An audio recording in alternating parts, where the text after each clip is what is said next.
Mag-ina kong mag-usap at pagtawagan sila ni Belen. Pero sa bibig niya mismo nang galing na hindi siyang totoo si Lucy. Kaya pala, lagi kong nakikita si Belen sa compound namin. Kaya pala, lagi silang nag-uusap ni Belen. Totoo pala mag-ina sila. Niloloko nila kami.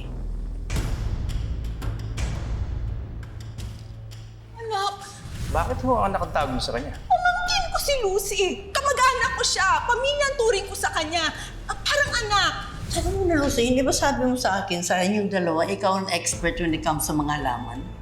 Eh, ang ibig kong sabihin, Mamita, itatanong ko kay Joyce kung meron pa kami nung gamot na pampabuhay ng mga halaman. Para mabigyan ko kayo at hindi na kayo mag-alala dyan sa alaga ninyo. Tatawagan ko lang si Joyce. Okay. Mamita, meron kayong bisita. Etong si Sister... Sister, ano nga ulit ang pangalan ninyo? Hindi mo ako nakikilala, Lucy? Kami mo nakikilala si Sister Rosa. Kaya pala, napakalaki ng pagbabago ng ugali niya. Kaya pala, marami siyang kasinungalingan. Dahil si Farah na pala ang makakasama namin, hindi na si Lucy. Si Lucy. Kung kaluluwa na ni Farah ang nasa katawan ni Lucy, nasaan na ngayon ang kaluluwa ni Lucy?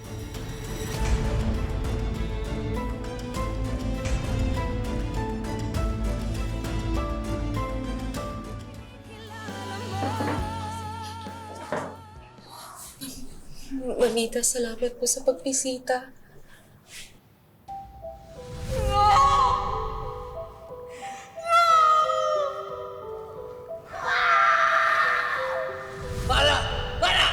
Tita, relax. Bakit may mangyari sa inyo? Mamita, kumalma po muna kayo. Kakalma lang ako kung malaman kung sino pumunta sa apo ko.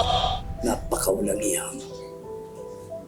Tuwing nakikita kita, hindi mawala sa isip ng ginawa ko kay Vince. At ngayon naman, binibigtan mo si Lucy. Wala po akong ginagawa. Sinabihan mong katawan niya. Alam niyo na po ang totoo? Na ibang tao yung nakakasama niyo? Sinabihan si Lucy? Umami ka na, Farah. Pinatay mo ang kaluluwa niya. Ako po pinatay, Mamita. Hindi ko po pinatay si Vince. Hindi ko po pinatay si Lucy. Dahil buhay po si Lucy. Buhay?